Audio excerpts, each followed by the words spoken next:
Good morning Telangana. నేను సంగప్ప. పత్రికలో వచ్చిన ముఖ్యమైన వార్తలు చూసినట్లయితే నిన్న సీఎం క్యాంప్ ఆఫీస్ కొత్త భవన నిర్మాణం కోసం ముఖ్యమంత్రి కేసీఆర్ దంపతులు శంకుస్థాపన చేశారు. అది ప్రధానంగా అన్ని పత్రికలు కూడా మెయిన్ బ్యానర్గా ఉంది. నమూనా ఫోటోతో కూడా అన్ని పత్రికలు పబ్లిష్ చేశాయి. తర్వాత ఇక రెండవ వార్త చూసినట్లయితే ఈరోజు రాష్ట్ర క్యాబినెట్ మీట్ ఉంది. బడ్జెట్కు తుదిరూపు, తర్వాత ఇరిగేషన్ ప్రాజెక్టులు, అసెంబ్లీ సమావేశాలపై ఎట్లా వ్యవహరించాలి, ఏ వ్యూహంతో ఉండాలనే అంశంపైన ఈరోజు ఈ క్యాబినెట్ మీటింగ్లో చర్చిస్తారు. అది కూడా ప్రధానంగా ఉంది. ఇంకో వార్త చూసినట్టయితే నిన్న ఆంధ్రప్రదేశ్ అసెంబ్లీ బడ్జెట్ సమావేశాలు స్టార్ట్ అయ్యాయి. ఉభయ సభలను ఉద్దేశించి గవర్నర్ ప్రసంగించారు. ఆ వార్త కూడా ఉంది. ఇంకో వార్త చూసినట్టయితే హైదరాబాద్లోని బంజారా హిల్స్లో ఒక మహిళ చేయి పట్ల లాగారంటూ ఏపీ మంత్రి రావెల కిషోర్ బాబు కొడుకు సుశీల్ కుమార్పై హైదరాబాద్లో నిర్భయ కేసు నమోదైంది. అది కూడా ఉంది ప్రధానంగా. ఆ తర్వాత ఈ వాటర్ గ్రిడ్కి సంబంధించి మిషన్ భగీరథ ఎప్పుడే ఫలాలు ఇస్తుంది, 2 రోజుల్లో గజవెలకు తాగునీరు వస్తాయని చెప్పి అధికారులు చెప్తున్నారు. అది కూడా ఇంకో వార్తగా ఉంది. ఈ అంశాలపై చర్చించేందుకు మనతో స్టూడియోలో కాంగ్రెస్ పార్టీ నుంచి అధికార ప్రతినిధి గోసుల శ్రీనివాస్ యాదవ్, తర్వాత టీడీపీ నుంచి ఒంటేరు ప్రతాప్ రెడ్డి గారు, తర్వాత టీఆర్ఎస్ నుంచి డాక్టర్ రాకేష్ కుమార్. ముందు ప్రతాప్ రెడ్డి గారు, నిన్న సీఎం కేసీఆర్ ఒక క్యాంప్ ఆఫీస్ తర్వాత క్యాంప్ ఆఫీస్ 2 సమావేశ భవనాలకు శంకుస్థాపన చేశారు. ఇంతకుముందు ఉన్నటువంటి పాలకులు అన్ని ఇరుకిరుకుగా ఉన్నటువంటి బిల్డింగ్ కట్టారని, తర్వాత ఇప్పుడు ఎక్కడ మీటింగ్ పెట్టాలన్నా, ఏ అధికారిక సమావేశం నిర్వహించాలన్నా ఎంసీహెచ్ఆర్డీకో లేకపోతే జేఎన్టీయూకో లేకపోతే అక్కడ అగ్రికల్చర్ యూనివర్సిటీకి పోవాల్సిన పరిస్థితి ఉంది.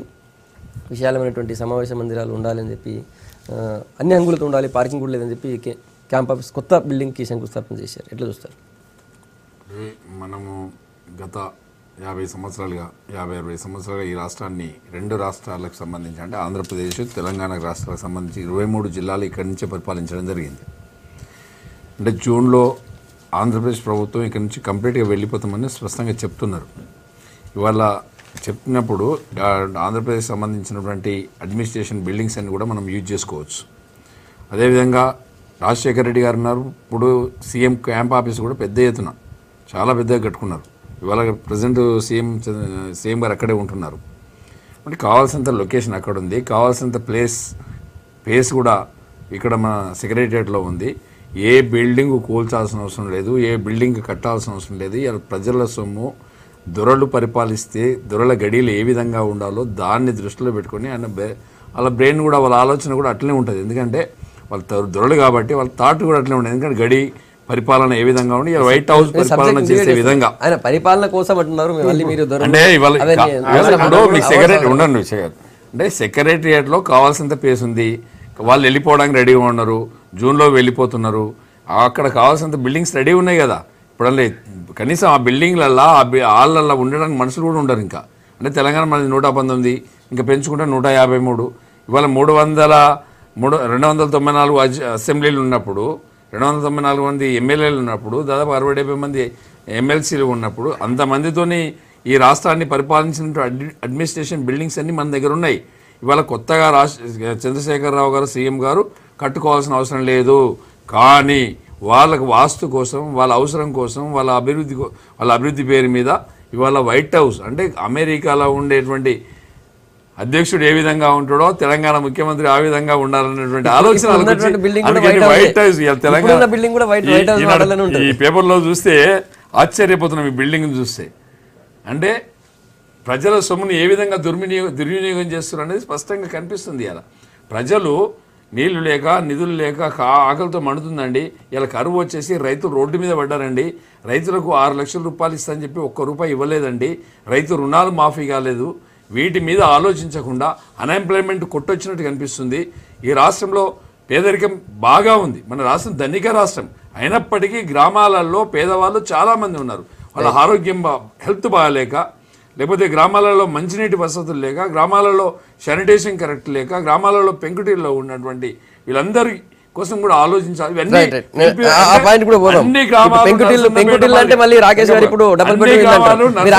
మాదిరిగా ఎర్రవల్లి మాదిరిగా తెలంగాణ రాష్ట్రం మొత్తం అయిన తర్వాత ఈయన వైట్ హౌస్ పెట్టుకుంటే ఏం అభ్యంతరం లేదు. మీ కాన్స్టిట్యూన్సీలో మీ కాన్స్టిట్యూన్సీలో అన్ని గ్రామాలు కట్టమంటారు. నేను 1, 2 కాదు, ఆ గ్రామాల మాదిరిగా అన్ని గ్రామాలు కట్టాలని చెప్పి నేను అడుగుతున్నా. శ్రీనివాస్ యాదవ్ గారు, ముఖ్యంగా ఈ మధ్య కాలంలో ఈ తెలంగాణ వచ్చిన తర్వాత విదేశీ ప్రతినిధులు చాలా ఎక్కువ మంది వస్తున్నారు, విదేశీ ప్రతినిధులతో మీటింగ్లు అవుతున్నాయి, ఇన్వెస్టర్లు వస్తున్నారు. సో అందుకు అక్కడ చాలా ఇబ్బందిగా ఉంది అన్నటువంటి అభిప్రాయం సీఎం ఇచ్చిన నోట్లో కనిపించింది నాకు. ఇంతకుముందు అన్న చెప్పినట్టు గతంలో సమైక్యాంధ్రప్రదేశ్లో 2 ముఖ్యమంత్రులు రాజశేఖర రెడ్డి అక్కడి నుంచి పరిపాలించడం జరిగింది. నేనేమంటున్నా అంటే ఇప్పుడు నువ్వు కాన్సన్ట్రేషన్ అంటే ప్రజల వైపు నువ్వు కాన్సన్ట్రేట్ చేయకుండా, రైతుల వైపున కాన్సన్ట్రేట్ చేయకుండా, నీ బిల్డింగ్లు, నీ నిర్మాణము, నీ గడిన నిర్మాణం కోసం కాదు కదా. ఈరోజు 30 కోట్లు పెడుతున్నాడు, ఒకటి రావట్లేదు. 30 కోట్లు పెట్టినాడు, దాదాపు 300 మంది, దాదాపు 1000 మంది రైతులు చనిపోతే వాళ్ళకు ఒక్కొక్క ₹1,00,000 ఇవ్వడానికి కూడా నీకు అవకాశం లేకుండా పోయింది. మేము ఏమంటున్నావు, నువ్వు ఎవరి కోసం చేస్తున్నావు? పరిపాలన ప్రజల కోసం చేస్తున్నావా, నీ నీ నీ కుటుంబ పరిపాలన కోసం చేస్తున్నావా? ఎందుకు అవసరం వస్తుంది? ఈరోజు మీరు పోయిన రోజు లేదు, బహుశా పోవచ్చు మీరు సీఎం క్యాంప్ ఆఫీసు. అంత మంచి క్యాంప్ ఆఫీసు 10 జిల్లాలో సరిపోదా? ఒక మాట, ఒక మోరల్ ప్రశ్న, సరిపోదా? అంత అవసరం ఏమొచ్చింది?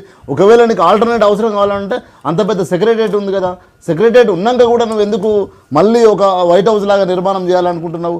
అంటే నువ్వు ఏదైతే ఒక దొరపాలన ఉందో, గడి ఉందో, గడిని నిర్మించుకోవాలనుకునేది ఒక ఆలోచన. నిర్మించుకో. ఎక్కడ నిర్మించుకో? బంజారా హిల్స్లో నీ ఇంటిగా నిర్మించుకో, లేకపోతే నీ కాన్సెన్స్లో నిర్మించుకో.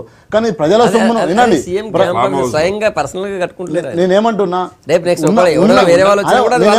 అందుకుని అన్న, నేనేమన్నా ఇంతకుముందు సమైక్యాంధ్రప్రదేశ్కు సరిపోయేంత బిల్డింగ్ ఉన్న తర్వాత 10 జిల్లాలకు అవసరం ఏమొచ్చింది? ఈరోజు ఆ తెలంగాణ పరిస్థితి ఏ విధంగా ఉంది? రైతులు ఆత్మహత్య ఎందుకు చేసుకుంటున్నారు? ఒక్క రైతు దగ్గరికైనా ఒక మినిస్టర్ అయినా పోగలిగిండా? కేంద్రం కూడా మాట్లాడినాక కూడా స్పందించగలిగినరా? ఇవన్నీ మనం పక్కన పెట్టి నీ నిర్మాణం కోసం, నీ నీ నీ నీ నీ సుఖ సంగతాల కోసం కాదు కదా తెలంగాణ తెచ్చుకున్నది. ఈరోజు వందలాది మంది అమరవీరులు త్యాగాల ఫలితం ఏంది? నీ వైట్ హౌస్ కట్టుకోవడానికి. నువ్వు ఎవరి కోసం మనం మనం మనం తెచ్చుకున్నాం ఈ తెలంగాణను? అది మర్చిపోయి వైట్ హౌస్ని కట్టుకుంటే అది అన్ని వాళ్ళ రాజకీయ పార్టీకి సంబంధించిన వాళ్ళు ప్రొటెక్ట్ చేయడము ఎంతవరకు సమంజసము? ప్రజలు ఏమనుకుంటారు? ప్రజలు ఎటువైపు చూస్తున్నారు? ఈరోజు డిఎస్ ఒకటేనండి, డిఎస్ అన్నారు, డిఎస్ ఇంతవరకు మాట్లాడలేదు. ఈరోజు వీణవాకలో ఒక ఘటన జరిగింది, అది అతి అతి భయంకరంగా జరిగింది. అక్కడికి మీరు ఎవరైనా పోయినరా? మాట్లాడినరా? ఏం చేశారు?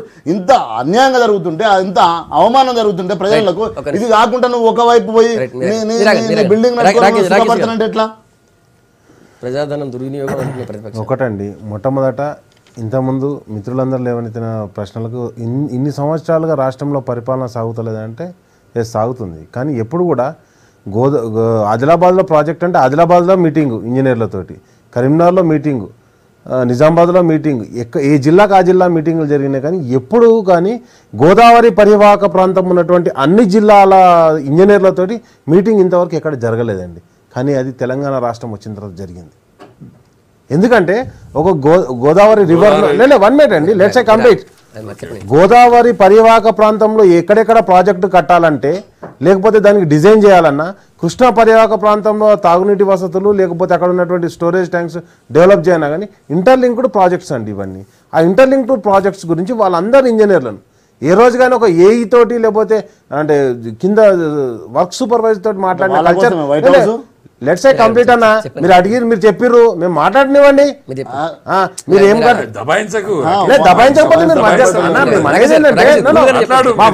చెప్పనివ్వండి. ఇంతవరకు ఎక్కడ కూడా ఏ ఇంజనీర్లతో కూడా మీటింగ్ పెట్టిన దాఖలాలు లేవు. కానీ జేఎన్టీయూలో సెమినార్ హాల్లో కావచ్చు, లేకపోతే మీకు ఇక్కడ వాటర్ గ్రిడ్ గురించి మన ఆచార్య జయశంకర్ వ్యవసాయ యూనివర్సిటీలో కావచ్చు, వీటన్నిటిలో కూడా మీటింగ్ సమావేశాలు కండక్ట్ చేయడం జరిగింది. నేను అనేది ఏంటంటే ఒక ప్రణాళిక రావాలంటే ఓన్లీ ఇక్కడ మనం చూడాల్సింది ఏంటంటే గ్రాస్ లెవెల్లో పనిచేసేటువంటి ప్రతి ఒక్క ఎంప్లాయీని కూడా ప్రభుత్వంలో భాగస్వామ్యం చేసిన రోజే మనం సక్సెస్ వైపు పయనించడం జరుగుతుంది.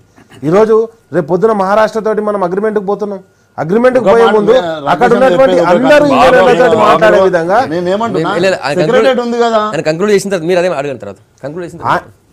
అందరూ ఇంజనీర్లతో మాట్లాడే విధంగా, అదే విధంగా ఎవరన్నా ఒక ఇండస్ట్రీ పెడదామని వచ్చారు, ఇండస్ట్రీ పెడదామని వచ్చినప్పుడు ఆఫీసర్లు అందరినీ కనీసం కూర్చుండబెట్టి మాట్లాడగలిగేటువంటి కెపాసిటీ ఉన్నటువంటి ఒక సమావేశ మందిరం ఉండాలన్న కాన్సెప్ట్తో తయారు చేయడం జరిగింది. ఈరోజు దూర అంటారు. నేను ఒకటే అంటున్నా, కులమైతే అంటే ఆయన పుట్టేటప్పుడే కులాన్ని డిసైడ్ చేసుకొని అయితే ఎవరు పుట్టలేరు. మీరే కులంలో పుట్టిరు, నేనే కులంలో పెట్టినామని ఇప్పుడు ప్రతాప్ రెడ్డి అన్న మరి రెడ్డి కులంలో ఎందుకు పుట్టినామని ఎవరు ప్రశ్నించలేం కదా. నేను అనేది కులం ఎవరు కూడా కోరుకొని పుట్టరు, అది పుట్టిన తర్వాత మనకు తెలుస్తుంది ఆ కులంలో మనం పుట్టినామని. కాబట్టి దాని గురించి పదే మీరు ప్రశ్నించారు. ఈరోజు మీ అగ్రనాయకుడు కావచ్చు, మీ పార్టీ అధ్యక్షుడు కావచ్చు, ఎవరు ఆయన ఒక అగ్రకులమే, మీ పార్టీ అధ్యక్షుడు కావచ్చు ఒక అగ్రకులమే, అంత మాత్రాన అగ్రకులంలో పనిచేయని చెప్పేసి నేను ఒకటే అంటున్నా అన్న. ప్రతిసారి మీరు ఇప్పుడు నేను అనేది ఏంటంటే ఆయన మాట్లాడుకోనికి అవసరం లేదు. నాది కంప్లీట్ అయిన తర్వాత మాట్లాడినప్పుడు మేము ఒకటే అంటున్నాం. మీరు అన్నారు కదా, మేము ఒకటే అంటున్నాం. మేము రిక్వెస్ట్ చేస్తున్నాం, మీరు చెప్పే వర్షన్ మీరు చెప్పారు, మా వర్షన్ కూడా ప్రజల్లోకి పోనివ్వండి. మేము అనేది ఏంటంటే V6 ద్వారా మేము కోరుకునేది ఏంటంటే, ఇప్పుడు మీరు అన్నారు ఏది కానీ ఒక ప్రణాళికాబద్ధంగా అన్న, మన ఒక్కలు ఉండే ఇంటికే వాస్తు చూసుకోవాలి, మంచిగా ఉండాలనుకుంటాం. రాష్ట్రం మొత్తం పరిపాలించే ముఖ్యమంత్రులు మంచిగా ఉండదని కోరుకునే నాయకుల్ని మిమ్మల్నే చూస్తున్నా. ఆ దేశం మన రాష్ట్రం మొత్తానికి మంచిగా ఉంటుంది కదా. అది నీకు అనేది ఏంటంటే, ఇప్పుడు వైట్ హౌస్ జార్జ్ బుష్ ఉన్నాడు, జూనియర్ బుష్ ఉన్నాడు, ఇప్పుడు ఒబామా ఉంటాడు. నేను అనేది ఏంటంటే, మీరు మాట్లాడే వర్షం అదే విధంగా క్లారిటీ కూడా ఉంది. ప్రైమ్ మినిస్టర్ అయినా అదే వైట్ హౌస్ దానికి అన్న ఒకటి చెప్తున్నాం, ముఖ్యమంత్రి అధికార నివాసం అది వ్యక్తిగత నివాసం కాదు. ఏ ముఖ్యమంత్రి ఉన్నా కానీ ఉండే విధంగా దాన్ని నిర్మాణం చేయడం జరుగుతుంది. ఒకటి ఇప్పుడున్న వాస్తు లేదనా, వాస్తు వేయించుకోండి, ఇంకా కొంచెం కూలగొట్టి కట్టుకోండి. మీ గెస్ట్ హౌస్ ఇప్పుడు మీ టాపిక్ చేంజ్ చేద్దామంటే చేంజ్ చేద్దాం. నేను మా ముఖ్యమంత్రి గురించి మాట్లాడినప్పుడు మీ ముఖ్యమంత్రి వాస్తు కాదన్నా, only expansion of the building. Car parking లేదన్నా. ఈ రోజు మీకు చెప్తా, సరే పోదాం పండి, ఇప్పుడే పోదాం పండి. సీఎం అధికార నివాసంలో కార్ పార్కింగ్ ఉందా? ఒక 10 కార్లు వస్తే పట్టే పరిస్థితి ఉందా? కార్లు పెట్టుకునే ఫెసిలిటీ అని ఉందా?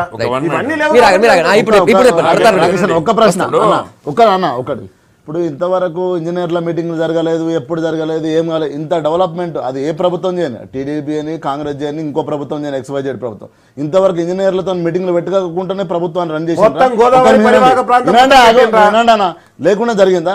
ఇంతవరకు వ్యవస్థ నిర్మాణం లేకుండానే జరిగిందా? ఓన్లీ ఇంజనీర్ల మీటింగ్ కోసమే బిల్డింగ్ కడుతున్నారా వైట్ హౌస్? మౌలిక ప్రశ్న అది. ఇంజనీర్ల కోసం ఆ మీటింగ్ సమత బ్లాక్ లేదా? సెక్రటరీ లేదా? సెక్రటరీ ఎవరి కోసం ఉంది? సెక్రటరీ ఎవరి కోసం ఉంది? సెక్రటరీ ఎవరి కోసం ఉంది?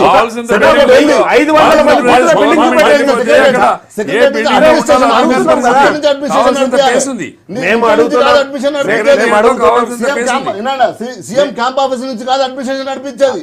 సీఎం క్యాంపస్ అనివార్య పరిస్థితులలో ఉంటే ఆడికి తెప్పించుకోవాలి ఫైల్స్, కానీ otherwise is secretary is department. ఏం కావాలి? 24 hours కరెంట్ కావాలా? ఎక్కడ నుండి పరిపాలన చేస్తుంది కావాలా? లేకపోతే జలాలు కావాలా? లేకపోతే ఎక్కడి నుంచి పరిపాలన కావాలా? సార్ వీళ్ళతోటి ఏం కాలేక వీళ్ళు ప్రతిపక్షాలుగా పాత్ర పోషించలేక ఇదే మాటలు వరంగల్ ఎలక్షన్లో చెప్పారు. ఇదే మాటలు ఇవాళ రాకేష్ ఒక మాట చెప్పిండంటే, గతంలో ఏ ప్రభుత్వాలు కూడా అందరి అఫీషియల్స్ కూర్చుండబెట్టి మాట్లాడలేదని చెప్పేసి. గతంలో ఈ రాష్ట్రాన్ని 23 జిల్లాలు ఉన్నప్పుడు పరిపాలించినప్పుడు గోదావరి ఫ్లడ్ కెనాల్ ఎక్కడదండి? లోయర్ మాన్ ఎక్కడిది? పోషంపాడు ఎక్కడిది? SRSP అంటే SRSP ఎక్కడిది? ఎల్లంపల్లి ఎక్కడిది? ఇవన్నీ ఎవరు కట్టిండ్రు? గత ప్రభుత్వాలు కట్టలేదా? ఇలా గోదావరి నుంచి దాదాపుగా ఒక 10 లక్షల, దాదాపు 10 నుంచి 15 లక్షల ఎకరాలు అంటే ఉత్తర తెలంగాణలో 15 లక్షల ఎకరాలు ఇలా గ్రావిటీ అయి పారుతున్నది. అది గత ప్రభుత్వాలు చేయలేదా? ఇలా మేమే వచ్చేదో పొడుస్తున్నామని మాట్లాడుతున్నారండి వీళ్ళు. అంటే గత ప్రభుత్వాలు కూడా చేసినాయి, ఇవాళ మీరు చేస్తామని అనుకుంటున్నారు.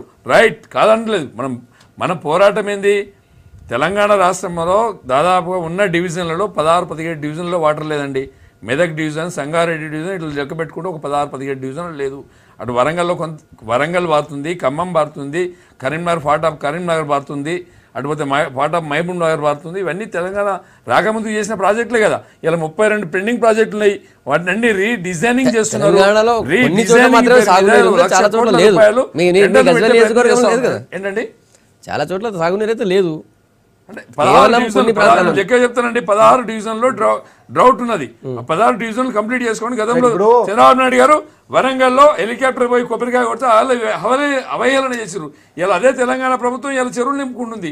దేవాదులు ఎవరు తెచ్చిందండి? చంద్రబాబు నాయుడు గారు కొబ్బరికాయ కొట్టింది కదా గత కాంగ్రెస్. ఇంకోటి అండి, ఇలా హైదరాబాద్ వాటర్ తీసుకొస్తున్నాం. ఇలా మా గజ్వేల్లో రేపు ఎల్లుండి వాటర్ ఇనాగ్రేట్ చేస్తున్నది. అది కూడా చంద్రబాబు నాయుడు చెప్పండి. అది కూడా కేసీఆర్ చేసిందా? మరి 10 సంవత్సరాలు ఫీల్డ్ వర్క్ అండి. 10 సంవత్సరాలు ఫీల్డ్ వర్క్ చేసుకుని ఇలా కంప్లీట్ అయింది. కంప్లీట్ అయింది. దాని మీద తూట్ పాలిష్ చేసేసి మేము తీసుకొచ్చినామని మాట్లాడతారేంటండి? సరే ఏం ఎక్కడ మీరు రాకేష్ గారు అంటే చెప్పింది గత ప్రభుత్వాలు క్షేత్రస్థాయి ఈ ఇలా నుంచి మొదలుకుంటే సి దాకా అందరినీ కలిపి కూర్చోబెట్టి మీటింగ్ నిర్వహించే అవకాశం లేదు అని పెట్టామంటున్నారు. SRSP ఎవరు కట్టిండ్రు? నిజాం సాగర్ గారు చెప్పండి రాకేష్ గారు. లోయర్ మానేర్ ఎవరు కట్టిండ్రు? బ్యాంకుల లెవెల్ తెచ్చిండ్రు. మేము వీళ్ళు మీరు చెప్పండి, మళ్ళీ రిపీట్ చేయండి. బాబ్లీలో చెప్పండి. ప్రాజెక్ట్ చేసేటప్పుడు తెలుగుదేశం పార్టీ పోరాటం చేస్తే ఆయన అవసరం లేదని చెప్పారు. మొన్ననే మన అధికారులు బాబ్లీ దగ్గర లేదు సార్ ఏ టాపిక్ మాట్లాడానో అర్థం కాక అన్ని టాపిక్లు మాట్లాడుతున్నారు. ఇంజనీర్లను తీసుకొచ్చి మేము కొత్త కడుతున్నాం అంటే గత ప్రభుత్వాలు ఇంజనీర్ పెట్టింది, అడ్మినిస్ట్రేషన్ చేసింది, మెయింటైన్ చేసింది. ఈ అడ్మినిస్ట్రేషన్ బిల్డింగ్ లో 23 రాష్ట్రాలను పరిపాలించినటువంటి సత్తా గతంలో ఉంది. ఇవాళ మీకోసం మీ వాస్తు కోసం ఇలా 30 కోట్లు 40 కోట్లు 50 కోట్లు ఖర్చు పెడుతున్నారు. దానికి కథ చెప్పండి. ఒకటి అండి నేను చెప్పేది ఏంటంటే ఈ రోజు నేను సూటి ప్రశ్న ఒకటి అంటే గత పాలకులు పరిపాలించారు అని చెప్తారు కదా. ఒక 500 మంది కూర్చునేటువంటి సెక్రటరియట్లో 500 మంది కూర్చునేటువంటి ఒక హాల్ చూపెట్టండి. నెంబర్ 1. నెంబర్ 2, కనీసం మంత్రివర్గంలో ఉన్న ఈరోజు మంత్రులందరూ ఐఏఎస్ ఆఫీసర్లందరూ లంచ్ చేయడానికి కావాల్సిన ఒక హాల్ ఏదన్నా ఉంటే మీరు చూపెట్టండి. మేము అనేది ఏంటంటే స్పష్టంగా అడుగుతున్నాం. మీరు ఇన్ని మాట్లాడారు కదా. ఒకటి లెక్యూ లేదా? అరే రేపటి నుంచి కాంతాపస్ లెక్యూ బిల్డింగ్ లేదా? లేక ఇప్పుడు సీఎం చంద్రబాబు ఎవరిది అది? క్యాంప్ ఆఫీస్ లేదు సార్. ఒకటి అరే 1 మినిట్ అండి ప్రతాప్ రెడ్డి గారు మీరు ఎంతసేపు మేమే మాట్లాడాలి. 100 బిల్డింగ్లు చూపిస్తా. 500 మంది కాదు 5,000 మంది కూర్చున్న బిల్డింగ్లు హైదరాబాద్ లో నేను చూపిస్తా. రమ్మని చెప్పండి. ఏమంట ఒకటి చెప్పండి చూపించడానికి. ఇప్పుడు పేరు చెప్పండి. నేను అడుగుతున్నా కదా పేరు చెప్పండి. లేదు సార్ మేము ఒకటే ఇప్పుడు సరే వాళ్ళ వర్షం చెప్పండి సార్. మీరు మీ దగ్గరకు వస్తా మళ్ళీ మీకు టైం వస్తుంది. వీళ్ళు చేసినటువంటి ప్రాజెక్టులు కావచ్చు, వీళ్ళు చెప్పినటువంటి మాటలు కావచ్చు, అంతిమంగా ప్రజాస్వామ్యంలో ప్రజలు తీర్పు ఇస్తే ఎటు దిక్కు తీర్పు ఇస్తే అడిదికే విజయం సాధిస్తడం జరుగుతుంది. అధికారంలో కూడా వాళ్ళే ఉంటారు. ఇవే మాటలు గ్రేటర్ హైదరాబాద్ ఎలక్షన్లో కూడా చెప్పడం జరిగింది. జరిగిన తర్వాత జరిగినటువంటి పరాభవం వాళ్ళ గుర్తు. కాబట్టి దాని గురించి నేను పెద్దగా చర్చించా. ఒకటి నేను అనేది ఏంటంటే ఎప్పుడు కానీ అంటే గోదావరి పరివాహక ప్రాంతం మొత్తం ఎంత ఉన్నదో ఆ పరివాహక ప్రాంతంలో ఆ పరిధిలో ఉన్నటువంటి ఇంజనీర్లందరినీ లేకపోతే ఇప్పుడు for suppose Genco plant construction చేస్తున్నాం. ఆ జెన్కో ఇప్పుడు జన్నారం దగ్గర ఒక ప్లాంట్ కన్స్ట్రక్షన్ అవుతుంది. ఆ జన్నారం నుంచి ఎక్కడెక్కడికి మనం పవర్ గ్రిడ్ కనెక్టివిటీ ఉంది, మనం ఎక్కడి వరకు పవర్ అందించుకోగలుగుతాం. ఈ రోజు నిజామాబాద్ నుంచి ఛత్తీస్గఢ్ నుంచి కరెంట్ కొనుగోలు చేస్తున్నాం. ఆ కొనుగోలు చేసినటువంటి అందరు ఇంజనీర్లను కనీసం సమావేశపరచలేని దుస్థితిలో మనం లేదు సార్. మేము ఒకటే అంటున్నాం, ఏది కానీ ఒక ఇల్లు కట్టుకుంటప్పుడే మనం వాస్తు చూసుకుంటాం. రాష్ట్రాన్ని పరిపాలించే ముఖ్యమంత్రి గారికి అన్ని మంచిగా ఉండాలని చెప్పి కోరుకోవడంలో తప్పే. వాస్తు కూడా కోరుకోవట్లేదు మేము. ఇక్కడ అన్ని వసతులు ఉన్నటువంటి ఒక సమావేశ మందిరం ఉండాలని కోరుకుంటున్నాం. ప్రభుత్వాన్ని ఒకటే ప్రశ్న అడుగుతున్నాం. దాన్ని ఓకే అంటే కంప్లీట్ ప్రజలు ఏమన్నారు మిమ్మల్ని చెప్తాను. క్యాంప్ ఆఫీసే ఏదైతే క్యాంప్ ఆఫీస్ ఉందో అదే మేము సెక్రటరీగా నడిపిస్తామని చెప్పండి, అయిపోతుంది ప్రజలకు. ఇక వైట్ హౌస్ కాదు అక్కడనే పెట్టుకోరు. అన్ని ఐఏఎస్ ఆఫీసర్లు ఐపీఎస్ఆర్లు జెన్కోను మొత్తం తీసుకొచ్చి ఆన్నే కూర్చోబెట్టి మీ ఏదైతే గడి అనుకుంటారు కదా ఆ గడి నిర్మాణాలను పరిపాలించండి, అక్కడి నుంచి మేము పరిపాలిస్తామని చెప్పండి, అయిపోతుంది. డిక్లరేషన్ అయిపోతుంది. సెక్రటరీ ఎందుకు ఇక ఇప్పుడు నేనేమంటున్నా ఒకటే ప్రశ్న అడుగుతున్నా రాకేష్. సెక్రటరీ ఎందుకు మనం సెక్రటరీ అంటే ఏంది? అక్కడి నుంచి కదా సెక్రటరీ కాకుండా పోతుందా? మీ అధికారం పోగానే ఎవరు లేరు సెక్రటరీలో అవైలబిలిటీ ఎవరు లేరు చెప్పండి. మేమనేది ఒకటే, సెక్రటరీలో మీకు ఎవరు అవైలబిలిటీ లేరు, మీకు ఎవరు కావాలి? ఎవరికో ఒకరికి ఇచ్చేసి బిల్డింగ్లు కట్టుకునేదానికి ప్రయత్నం చేస్తున్నారు. ఉన్న సెక్రటరీని ఒక పాత బిల్డింగ్ 30 కోట్లు 90 కోట్లు పెట్టయితే మేము కృష్ణ ఒడ్డున మేము బిల్డింగ్ కట్టుకోలేదు. ముఖ్యమంత్రి లెక్క 45 కోట్లు పెట్టయితే గెస్ట్ హౌస్ తయారు చేసుకోలేదు. 45 కోట్లు కూడా ఖర్చు పెట్టలేదు. కావాలంటే ఇప్పుడే పోదాం, ఇప్పుడు ప్రతిదానికి పోదాం అంటారు.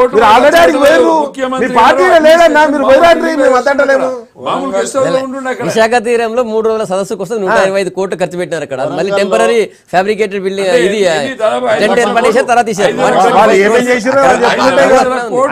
ఇక్కడ సంగప్ప గారు సింపుల్ ఎగ్జాంపుల్ చెప్తా.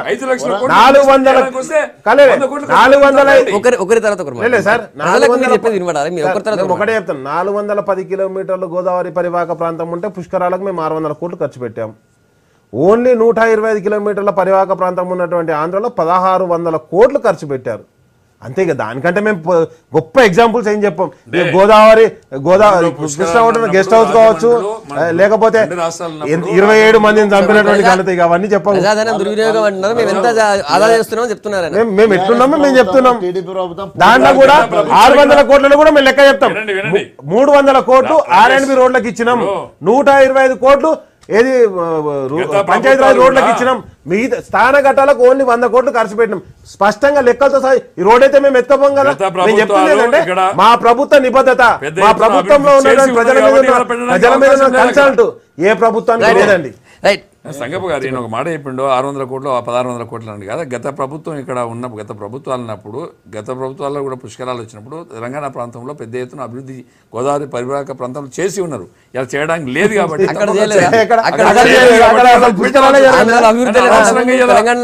లేదు కాబట్టి పెట్టిండ్రు. ముఖ్యమంత్రి గారు చూడండి, బిల్డింగ్లు ఉండగా కూడా ఇంకో బిల్డింగ్ కడుతున్నాడు. ఇప్పుడు రెండు ప్రభుత్వాలు ఎట్లా అంటే అక్కడ ఉన్న రైతులు ఆత్మహత్య చేసుకుంటారు, ఇక్కడ ఉన్న రైతులు ఆత్మహత్య. వినవే ఇది కాదు వీళ్ళ చర్చ అంతా. మేము ఆడ ఎన్ని కోట్లు ఖర్చు పెట్టినాం, ఈడ మా ముఖ్యమంత్రి కోసం ఎన్ని కోట్లు ఖర్చు పెట్టినాం, ఇది మాట్లాడుకోవాల్సిన పరిస్థితి. అంటే నేను ఏమంటున్నా, ఒక్క నిమిషం అన్న, అంటే ప్రజల అభివృద్ధి, ప్రజల ప్రాణాలు, ప్రజల ఆర్థిక వ్యవస్థ, ప్రజల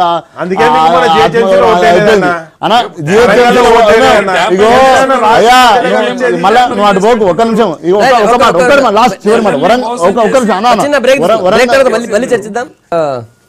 నిన్న గజల్లో ఈ మెషిన్ భాగీరథ వాటర్ గ్రిడ్కి సంబంధించిన ట్రయల్ రన్ చేశారు. గజల్ వరకు నీళ్ళైతే ఇప్పటి వరకు వచ్చాయి. నేను అధికారులు ట్రయల్ రన్లో చూశారు. అయితే రాష్ట్ర వ్యాప్తంగా కూడా రావడానికి ఇంకెన్నో టైం పడుతుంది. ముఖ్యంగా కేసీఆర్ పదే చెప్తున్నారు, ఈ సంవత్సరం 30% గ్రామాలకు నీళ్ళు ఇస్తామంటున్నారు. రాకేష్ గారు, సరే గజ్వల్ వరకు అయితే వచ్చాయి, మిగతా ప్రాంతాలకి ఎన్ని రోజులు వచ్చే అవకాశం ఉంటుంది? మిషన్ భగీరథ మీద చాలా అనుమానాలు వ్యక్తం చేస్తున్నాయి ఇప్పటికీ మిగతా ప్రతిపక్ష పార్టీలు. సార్, మేము అనుమానాలు ఎవరు ఏం వ్యక్తం చేసినా ప్రతిపక్ష పార్టీలకు ఆ స్వేచ్ఛ ఉంటుంది. మేము ఒకటే చెప్తున్నాం, మేము అనుమానాలు వాళ్ళు మాట్లాడాల్సిన అనుమానాలే, మేము నిజాలు చేసి చూపిస్తాం. మేము ప్రభుత్వంలో ఉన్నాం కాబట్టి ప్రజలకు నిజం ఏందనేది చూపించగలిగే సత్తా మా ప్రభుత్వం దగ్గర ఉంది, మా ముఖ్యమంత్రి గారి దగ్గర ఉంది. ఈరోజు గజ్వెల్లంగా తీసుకొచ్చిన వాటిని రేపు పొద్దుగల హైదరాబాద్ కూడా గోదావరి జిల్లాలు తీసుకురావడం జరిగింది. ఏ ప్రాజెక్ట్ అయినా కానీ అనుకున్నటువంటి ప్రతి గ్రామంలో ఒకటి, ఎవరు కానీ ఎలక్షన్లకు ముందు వాగ్దానాలు చేస్తారు. ఎలక్షన్లు అయిపోయిన తర్వాత నెక్స్ట్ ఎలక్షన్ కంప్లీట్ అయిన తర్వాత చేసినటువంటి వాగ్దానం ఏంటంటే, ఒకవేళ మిషన్ భగీరథ ఇంటింటికి నల్ల నీళ్ళు రాకపోతే మేము ఓట్లు కూడా అడగమని ధైర్యంగా చెప్పినటువంటి దమ్మున్న నాయకుడు ఎవరంటే మా ముఖ్యమంత్రి కేసీఆర్ గారు. ఈరోజు కాబట్టి దాన్ని అన్ని గ్రామానికి నీళ్లు పోయే విధంగా ప్రతి ఒక్కరు ఇప్పటికీ 66, 67 సంవత్సరాలు వచ్చిన తర్వాత కూడా స్వతంత్ర భారతదేశంలో నీటి గురించి ఆలోచించుకోవాల్సినటువంటి దుస్థితిలో, తాగునీటి గురించి ఆలోచించుకోవాల్సిన దుస్థితిలో ఉన్నాం. కాబట్టి ఆ దుస్థితిని ఓవర్కమ్ చేయడానికి మా ముఖ్యమంత్రి గారు కృతనిశ్చయంతో, దృఢ నిశ్చయంతో, వజ్ర సంకల్పంతో ముందడిపోవడం జరుగుతుంది. ప్రతాప్ రెడ్డి గారు, మీది కూడా గజల్ నియోజకవర్గం కదా. ఇప్పుడు డెవలప్మెంట్ ప్రతి వ్యక్తి కోరుకుంటాడండి. అంటే ఇలా తెలంగాణ మొత్తం డ్రింకింగ్ వాటర్ కావాలని చెప్పేసి ప్రతి వ్యక్తి అడుగుతున్నాడు, కావాలి కూడా. అంటే అందులో ఎంతవరకు అవినీతి ఉంది, ఎంతవరకు ఉన్నదని కూడా చూడాలి. దాదాపు 15,000 కోట్లతో కంప్లీట్ కావాల్సింది 40,000 కోట్లు ఖర్చు పెడుతున్నారు. ఇవాళ తెలంగాణ రాష్ట్రం ఏర్పడ్డాక గత ప్రభుత్వాలు, 2 ప్రభుత్వాలు అంటే కాంగ్రెస్ కానీ తెలుగుదేశం కానీ 2 ప్రభుత్వాలు ఈ రాష్ట్రాన్ని 70 సంవత్సరాలు పరిపాలిస్తే దాదాపు 68,000 కోట్ల అప్పు ఉంది. తెలంగాణ రాష్ట్రం ఏర్పడ్డాక 18 మాసాలు అంటే 21 మాసం అవుతుంది. ఇప్పుడు 21 మాసం కంప్లీట్ చేసేసరికి దాదాపు 73,000 కోట్ల అప్పు తీసుకొచ్చారు వీళ్ళు. ఇంకొక 2 లక్షల కోట్లు అప్పు తీసుకోవడానికి ప్రయత్నం చేస్తారు.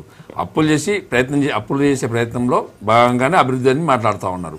అభివృద్ధి కావాలంటే అప్పులు చేయాలి, అప్పులు అంటే శుద్ధి మించి ఇవాళ ఉన్నటువంటి అంటే 70 సంవత్సరాలు పరిపాలిస్తే ఈ రాష్ట్రానికి 70,000 కోట్లు అంటే 21 మాసాలలో 73,000 కోట్లు, ఇంకా 2 లక్షల కోట్లు అప్పు తేవాలంటే దాదాపుగా 3.5 లక్షల కోట్లు తెలంగాణ రాష్ట్రానికి అప్పు ఉంటుంది.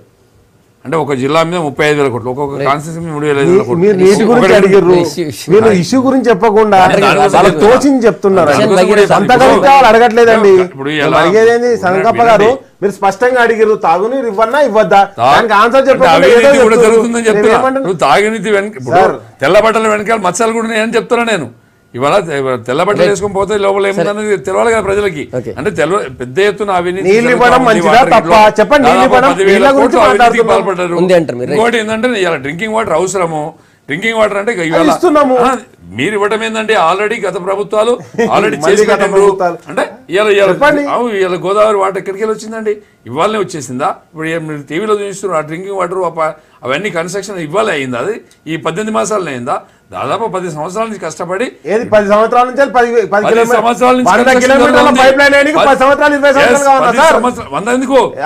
Right, right. 140-160 కిలోమీటర్ల నుంచి పైప్ లైన్ నడుస్తా ఉంది. గత 10 సంవత్సరాల నుంచి ఆ వర్క్ నడుస్తా ఉంది.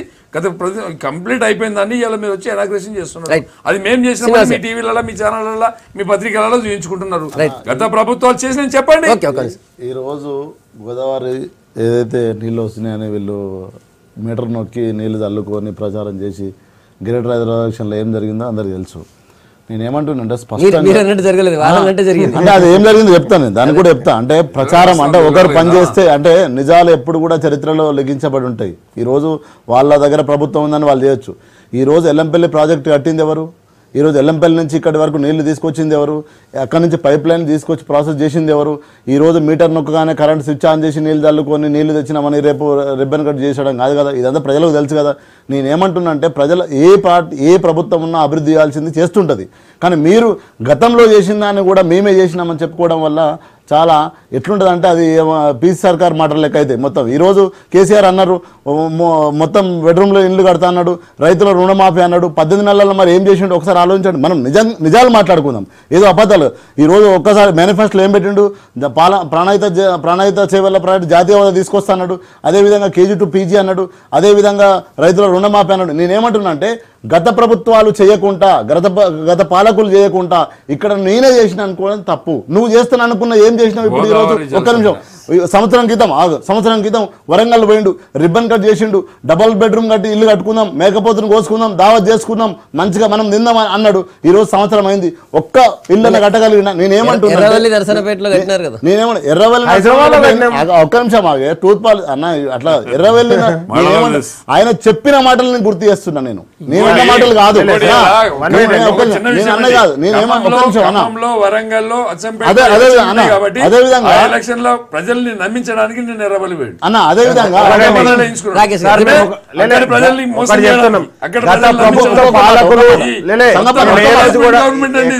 అడ్వర్టైజ్మెంట్ చేసుకొని అభివృద్ధి అనేది నిరంతరం కొనసాగే ప్రక్రియ. ఏ పార్టీ అధికారంలో ఉన్నా కానీ ప్రజల అవసరాల రీత్యా అభివృద్ధి చేస్తూనే పోవాలి. 1 మినిట్ అండి, అదే చెప్తున్నాం. ఈ రోజు రింగ్ రోడ్ గురించి మాట్లాడుకుంటే ఫస్ట్ ఔటర్ రింగ్ రోడ్ అంటే హైదరాబాద్ లో చెన్నారెడ్డి గారి హయాంలో కాంగ్రెస్ ముఖ్యమంత్రిగా ఉన్నప్పుడు రింగ్ రోడ్ జరిగిందండి. ఉప్పల్ మీదకించి, ఎల్బీ నగర్ మీదకించి, మియాపూర్ రాజేంద్ర నగర్ మీదకించి రింగ్ రోడ్ అయింది. దాని చుట్టూ ఇంకో ఔటర్ రింగ్ రోడ్ వచ్చింది. ఈ రోజు మా ప్రభుత్వం నుంచి ఇంకో ఔటర్ రింగ్ రోడ్. అభివృద్ధి అనేది నిరంతరం ఎవరు అధికారంలో ఉన్నా ప్రజల ఫెసిలిటేట్ గురించి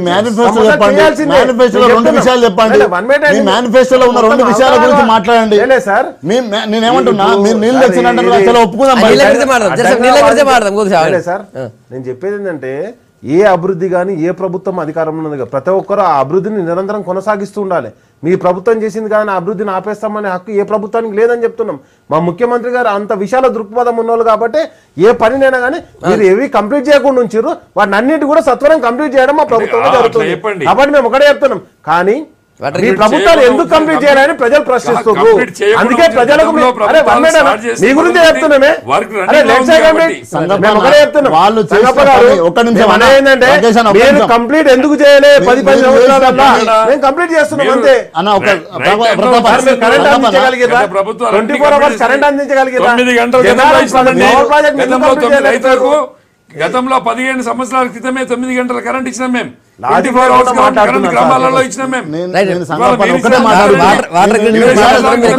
టీఆర్ఎస్ ప్రభుత్వాన్ని ఒకటే, మీరు మొదలు పెట్టిన ఏ పనైనా కొనసాగిస్తూ చివరి వరకు తీసుకొచ్చారు. ఒక ప్రాజెక్ట్ చెప్పండి, ఒక పని ఆగండి. 2 సంవత్సరాలు అరే కొంతనం ఉండాలి కదా. నేను ఉన్నది ఎంత? ఇంకా మహారాష్ట్ర పోతున్నాం. మహారాష్ట్ర పోయిన తర్వాత మా ప్రాజెక్ట్ లో పని ఎలక్షన్లకు పోతాం కదా మనం. 3 సంవత్సరాలు ఎలక్షన్లో ప్రాణహిత చెవెళ్ళ జాతీయ ప్రాజెక్టు తీసుకొస్తాను నీ మేనిఫెస్టోలో పెట్టుకున్నావా? ఏం చేసినావు? దాన్ని ముక్కలు చేసినావా? కాళేశ్వరం నుంచి కడతానని చెప్పినావా? కాళేశ్వరంలో అక్కడ వచ్చిన ఓపెన్ కాస్ట్లు సింగరేణి, అదేవిధంగా అటవీ శాఖ వద్దనేసరికి మళ్ళీ ఏం చేసినావు? మళ్ళీ ఇట్లా వస్తున్నావు. నీ వర్క్ మీద, నీ మేనిఫెస్టో మీద మీకు నీ క్లారిటీ లేదు. 55 సీట్ల GHMC నుంచి 2 సీట్లకు పడిపోయారు. మీరు ప్రజలు ఏం తీర్పిచ్చారో మీకు తెలుసు.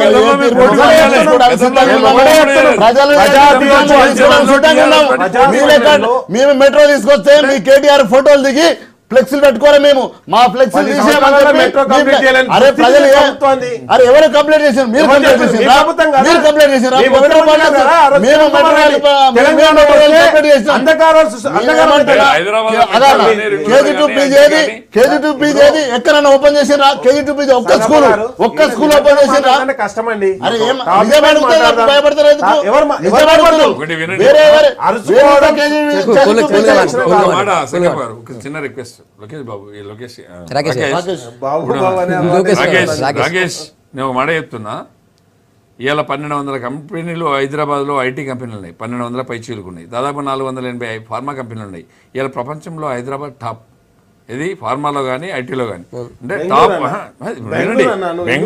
బెంగళూరుని దాటిపోతున్నాం మనం, బెంగళూరు దాటిపోతున్నాం అంటున్నా. మీ ప్రభుత్వం ఉన్నా నా ప్రభుత్వం ఉన్నా ఎవరి ప్రభుత్వం ఉన్నా ఇక్కడ ఉన్నటువంటి అట్మాస్ఫియర్ అంటే మేమే వచ్చి చేసినామని చెప్పుకోవడం కరెక్ట్ కాదు. గత ప్రభుత్వాలు చేసినాయి దాన్ని కొనసాగిస్తున్నామని చెప్పుకోండి. జనార్దన్ రెడ్డి మేము ఎక్కడ చేస్తున్నారు ఇలా మేము కష్టపడి రిఫార్మ్స్ క్రియేట్ చేస్తే వచ్చిన డబ్బుతో ఎంజాయ్ చేస్తున్నారు మీరు. మేము క్రియేట్ మేము అనేది ఏంటంటే కాంగ్రెస్ ప్రభుత్వంలో ఆ రోజు ముఖ్యమంత్రిగా ఉన్నటువంటి జనార్దన్ రెడ్డి గారు ఇక్కడ ఐటీ సెక్టర్ను లాంచ్ చేయడం జరిగింది. ఆ తర్వాత వచ్చినటువంటి ప్రభుత్వం టీడీపీ ప్రభుత్వం దాన్ని కొనసాగించిన తర్వాత కాంగ్రెస్ ప్రభుత్వం కూడా కొనసాగించింది. దాన్ని మేమేమంటున్నామంటే ఈరోజు మీరు తీసుకురాలని ప్రాజెక్టులన్నీ యాపిల్ ఫోన్ అయితే రాలే కదా, వీటికి అమెజాన్ కంపెనీ అయితే రాలే కదా, గూగుల్ అయితే రాలే కదా, అట్లాంటి పెద్ద పెద్ద కంపెనీలు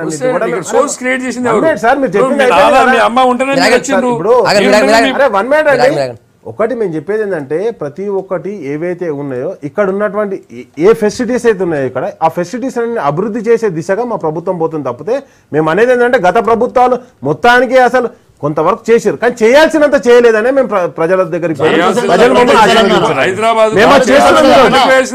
దానికోసమే ప్రత్యేక తెలంగాణ మా పరిపాలన మాకు కావాలని మా అధికారం మాకు కావాలని మా ఆత్మగౌరవం మాకు కావాలని చేస్తున్నాం కదా. ఈరోజు మేము చేస్తున్నాం కదా. అదే మరి కాంగ్రెస్ పార్టీని గతం చేస్తున్నారు.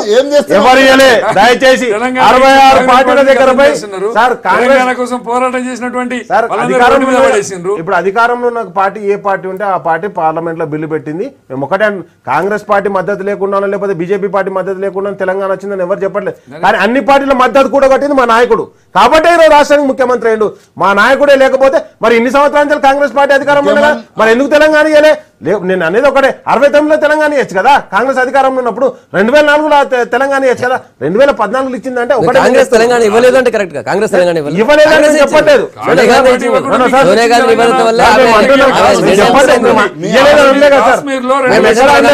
సార్ మేము ఎక్కడ అనలేదు ఇయ్యలేదు కాంగ్రెస్ పార్టీ లేకపోతే కాంగ్రెస్ పార్టీ మద్దతు లేదు మేము తెలంగాణ వచ్చిందని చెప్పట్లేదు. కానీ తీసుకొచ్చిన నాయకుడు మా నాయకుడు కాబట్టి ముఖ్యమంత్రి అయినా రాకేష్ అన్న మళ్ళీ తీసుకుపోతున్న డిస్కషన్ నేనేమంటున్నా మీరు అభివృద్ధి అంటున్నారు కదా మీ మేనిఫెస్టోలో ఉన్నాయి ఏమన్నా చేయగలుగుతున్నారా? అన్ని చేస్తారా? వరంగల్ ఇల్లు ఏమైనా చెప్పు, వరంగల్ ఇల్లు ఏమైనా చెప్పు అన్న. ఒక నిమిషం రాకేష్ మాట వరంగల్ ఏం చేసినావు చెప్పు. రిబ్బన్ కట్ చేసింది కదా, దావత్ చేసుకున్నావు, మేకప్ ఏమైంది?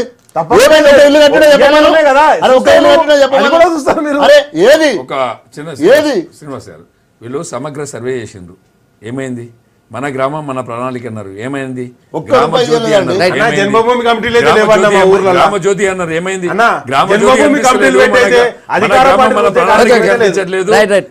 సర్వే కనిపించట్లేదు అంటే ఎప్పుడు ఏది అవసరం ఉందో అది